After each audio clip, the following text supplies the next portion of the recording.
Government communication report के नाम से ये रिपोर्ट है और इस ग्रुप ऑफ मिनिस्टर्स की रिपोर्ट को अंकित करने वाले 5 cabinet ministers Ravishankar Prasad ji, Smriti Irani ji, S Jaishankar जी, मुख्तार अब्बास नकवी जी और जावड़ेकर साहब हैं।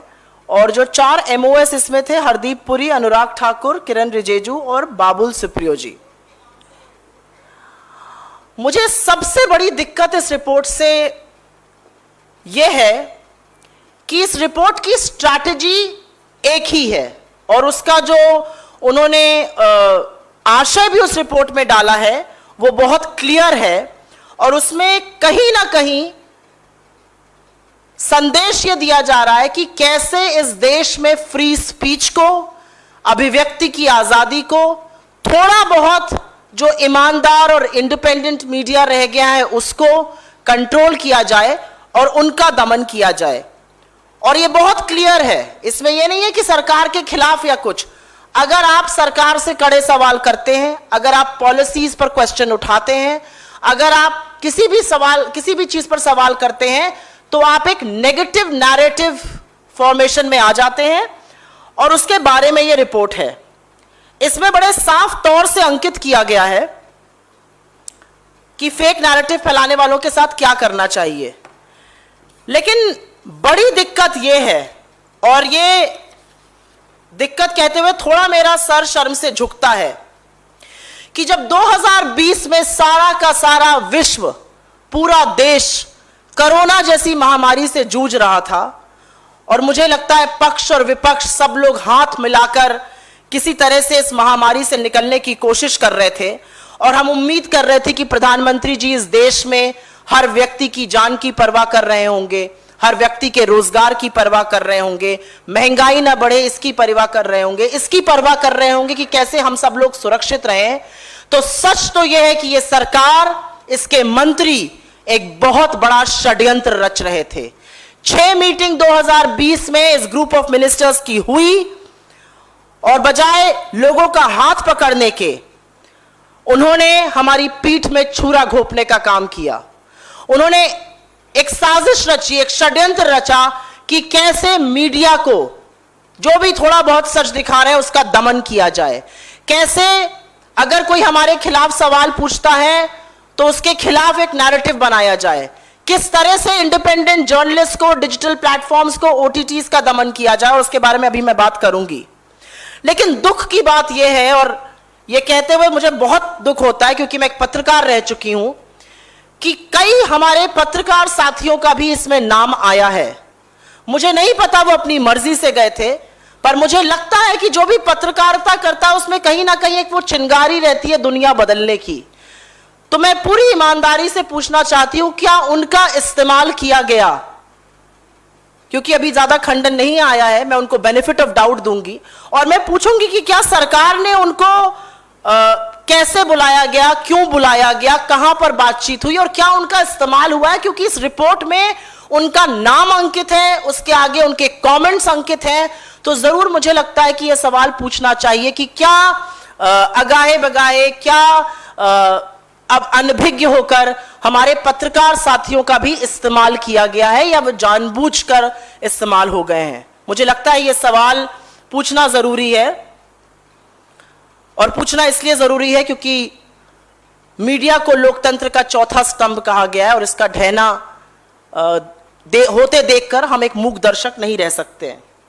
तो जैसा कि मैंने कहा, 2020 में जब हम और आप कोरोना से जूझ रहे थे, जब सैकड़ों, लाखों, हजारों हमारे श्रमिक मजदूर पैदल घर जा रहे थे, चिलचिलाती धूप में, पैरों में छाले और फफोले पड़े, जब लोग तबाह हो रहे थे, नौकरियां जा रही थी, वेतन कट रहे थे, बच्चों को स्कूल से निकाला जा रहा था, तब मोदी जी, उनके मंत्री और उनकी सरकार इस देश के खिलाफ एक षड्यंत्र रच रहे थे, हमारी पीठ में छुरा घोंपने का काम कर रहे थे।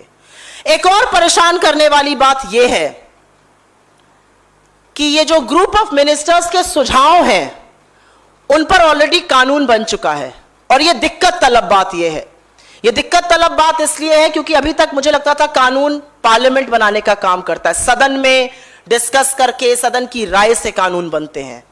विचार विमर्श करके कानून बनते हैं। दमन की नीति से नियम और कानून बनाना शायद यह पहली बार एक आजाद देश में और विश्व में देखा जा रहा है। ग्रुप ऑफ मिनिस्टर्स ने ओटीटी प्लेटफॉर्म्स की बात करी थी। अभी जो आईटी रूल्स 2021 आए, जिसमें intermediate guidelines and digital media communication पे रूल्स हैं, उसमें पूरी तरह से जो सुझाव दिया गया था वो कानून बन चुका है। उन्होंने डिजिटल मीडिया प्लेटफॉर्म्स की बात करी, जो भी वहां पर आशंकाएं दिखाई गई थी उस पर कानून बन चुका है। तो एक ये भी सवाल है कि क्या नीति, नियम और कानून इस देश में कुछ ग्रुप ऑफ मिनिस्टर्स मीडिया का दमन करके ऐसे बनाए जाएंगे या सदन बनाएगा? खैर, मैं एक बात आगे बढ़ने से पहले यह जरूर कहना चाहूंगी कि ऐसा करने की नौबत ही क्यों आई? क्यों सरकार को बैठकर एक ग्रुप ऑफ कम्युनिकेशन रिपोर्ट बनानी पड़ी?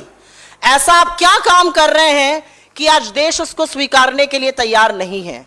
आपको ये इसीलिए करना पड़ा क्योंकि कहीं ना कहीं हम दो और हमारे दो की ये सरकार जो है वो हर वो कदम ऐसा उठाती है जिसमें लोगों का भला नहीं होता है, चंद पूंजीपतियों का भला होता है, और इसीलिए शायद आपको ये नैरेटिव बिल्ड करना पड़ता है। और अभी मैं आगे एक्सप्लेन आपको जरूर करूंगी, क्योंकि एक्सेस है इस रिपोर्ट का, मैंने ये रिपोर्ट पढ़ी है।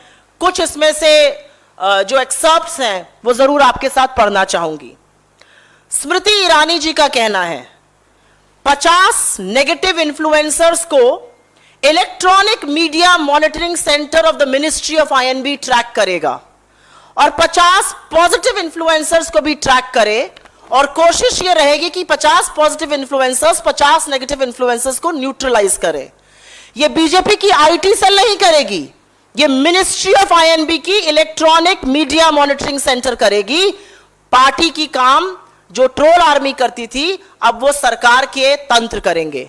मेरा सवाल इस पे है कि भाई इन लोगों के साथ क्या करिएगा? अगर वो नेगेटिव लोगों को, आप इन्फ्लुएंसर्स को ट्रैक करिएगा तो उनके साथ क्या किया जाएगा? स्वपन दास गुप्ता जी जो राज्यसभा के मेंबर हैं, उनका कहना है कि स्टॉलवर्ड्स थोड़े मार्जिनलाइज हो गए थे मोदी जी के आने के बाद, तो बैक चैनल जर्नलिस्ट से शुरू होना चाहिए। और वो कहते हैं quote and quote, by giving journalists a little bit extra in a calibrated approach। ये little bit extra क्या होता है? जर्नलिस्ट को लिटिल बिट एक्स्ट्रा देने का क्या मतलब है?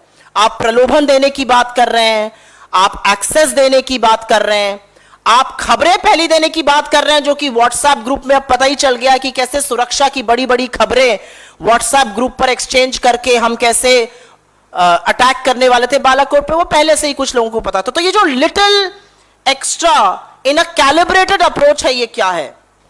सूर्य प्रकाश जी जो अब प्रसार भारती के हेड हैं, उनका कहना है Indian government has enormous power to utilize the position to control them. Them कौन है? जो आपसे सवाल करता है, जो आपके अगेंस्ट बोलता है। तो वो सरकार को याद दिलाते हैं आपके पास इतनी शक्ति, इतने संसाधन, इतने तंत्र हैं कि आप इन टुच्चे से लोगों का कुछ भी कर सकते हैं, आप घबराइए मत। ये सूर्य प्रकाश जी हैं, ये प्रसार भारती के हेड हैं इस समय। कुछ जर्नलिस्ट भी हैं जिन्होंने कलर कोडिंग तक की बात कर दी। उन्होंने कहा है ग्रीन फेंसिटर्स के लिए कर दीजिए, सफेद जो आपका सपोर्ट करते हैं उनके लिए कर दीजिए, और काला उनके लिए कर दीजिए जो आपका विरोध करते हैं। कुछ लोग हैं जिन्होंने कहा है कि गूगल प्रमोट करता है स्क्रोल और प्रिंट और वायर, ऐसे तमाम प्लेटफॉर्म्स को, इनको हैंडल करने की जरूरत है। तो अब मुझे बताने की जरूरत नहीं है, प्रत्यक्षम किम प्रमाणम, इसको ऑलरेडी लॉ बना दिया गया है। ये साफ करना तो जरूरी है भाई, ये लॉ किसके कहने से बनाया गया। एक एस गुरुमूर्ति जी हैं जो आरबीआई के बोर्ड पे सरकार ने रखा है, काफी चर्चा में रहते हैं अपने विवादित बयानों के लिए। उनका कहना है पोखरन इफेक्ट से सरकार जो है वो नैरेटिव कंट्रोल करे। पोखरन इफेक्ट क्या है? ड्रामा। वो कहते हैं रिपब्लिक तो करता है ये ड्रामा, वो ये भी कहते हैं रिपब्लिक टीवी ड्रामा करता है, लेकिन वो तो हमारा ही पराया माना जाता है, तो उनके ड्रामे से ज्यादा फायदा नहीं होता है। तो पता नहीं जब बम फटते हैं, जब कहीं पर तथाकथित हमले हो जाते हैं, जब कहीं पर डिमोनेटाइजेशन हो जाता है, तो ये Pokhran effect of narrative setting है, मुझे नहीं पता, लेकिन उनके अनुसार पोखरन इफेक्ट से बात होनी चाहिए। ऑफ कोर्स रविशंकर प्रसाद जी तो बड़े काबिल वकील भी हैं, हिंदुस्तान के कैबिनेट मंत्री भी हैं। उनका कहना है कि ऐसा है कि इन लोगों की तरफ ना बड़े बुद्धिजीवी हैं, तो हमें भी academicians, vice chancellors, retired IFS officers लाने चाहिए और एक ऐसा पूल बनाना चाहिए जो गवर्नमेंट स्टोरीज को स्पिन कर सके, कि जो सुर्खियां हम चाहें उसके बारे में ये लिख सकें, उस तरह की ये बातें कर सकें, ऐसा नैरेटिव ये बन सके। ऑफ कोर्स फिर तमाम नाम है जर्नलिस्ट के और मैं अपने साथियों से जरूर ये पूछना चाहती हूं क्योंकि आपका अनजाने में इस्तेमाल हो गया या आप वाकई में वहां गए थे और आपका इस्तेमाल हो गया। एक चीज तो पूरी तरह से साफ है कि जो मीडिया चरण वंदन करता है उसको एक्सेस भी है, उसकी वाहवाही भी होती है, और जो थोड़ा बहुत आपके अगेंस्ट हो जाता है उसको शायद टीवी से निकाल दिया जाता है, उसके खिलाफ कॉलम्स होने लगते हैं, उनके यहां आईटी और इनकम टैक्स की रेड होने लगती है। और ये सिर्फ मीडिया के साथ ही नहीं है, हमारे ऐसे साथी हैं, निर्भीक निडर पत्रकार भी हैं जिनको की बड़ी बड़ी यातनाएं झेलनी पड़ती हैं। मिर्जापुर में नमक रोटी खिलाने की यातना है, महीनों जेल में रहना। कोरोना काल में एक छोटी बच्ची से देवरिया के सरकारी अस्पताल में पोछा लगवाया गया, जिसने रिपोर्ट किया उसको जेल में डाल के उसके खिलाफ सेडिशन का चार्ज। प्रधानमंत्री के संसदीय क्षेत्र में मुसहर किस मुश्किल से रह रहे हैं उसको दिखाने वाले पत्रकार के खिलाफ सेडिशन का चार्ज।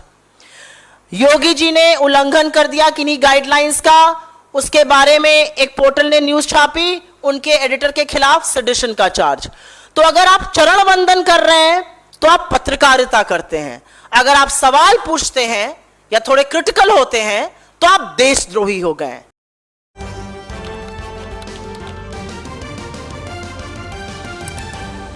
आपकी आवाज